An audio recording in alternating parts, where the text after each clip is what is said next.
Praise the lord. ఈ దిన దేవుని వాగ్దానము. దేశమా భయపడక సంతోషించి గంతులు వేయము, యెహోవా గొప్ప కార్యములు చేసెను. యోవేలు గ్రంథము 2వ అధ్యాయము 21వ వచనము. ప్రభువు మన దేశము మీద అక్కర కలిగిన దేవుడు. ఒక్కొక్క దేశమునకై చెప్పుచున్నాడు, సంతోషించి గంతులు వేయము. మనము సంతోషించి గంతులు వేసినప్పుడు దేవుడు మనలను ఆశీర్వదించడం చూడగలము.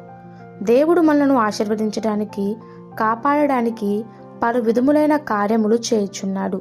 అందులో ఒకటి సైన్యము. ఒక దేశమును కాపాడుటకు సైనికులు రాత్రింపగలు ప్రయాసపడుతున్నారు. అయితే వారి కొరకు మనం ప్రార్థన చేస్తున్నామా?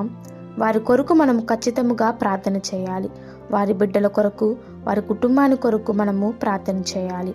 అదేవిధంగా ఇక్కడ మనం మరొక మాటను గమనిస్తున్నాము, భయపడక.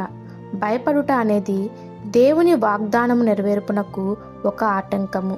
విశ్వాస మూలము కానిది పాపమే అని పరిశుద్ధ గ్రంథము చెప్పుచున్నది. జీవితంలో కొన్ని నిర్ణయాలు భయంతోనే మనం తీసుకుంటుంటాము. నిజమైన ప్రేమ భయమును తీసివేయును. మనము దేవుని వాక్యం తెలుసుకుంటే దేనికి భయపడము.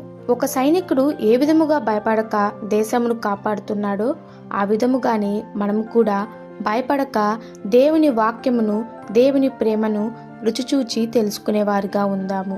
అప్పుడు మనము మన జీవితంలో జరిగే ప్రతి కార్యమునే కాక మన దేశంలో జరుగు ప్రతి కార్యమేట మనం సంతోషించి గంతులు వేస్తాము. ఈ దిన దేవుని వాగ్దానము మనందరి జీవితంలో నెరవేరేలాగున ప్రభు కృప మనకి తోడై ఉండును గాక.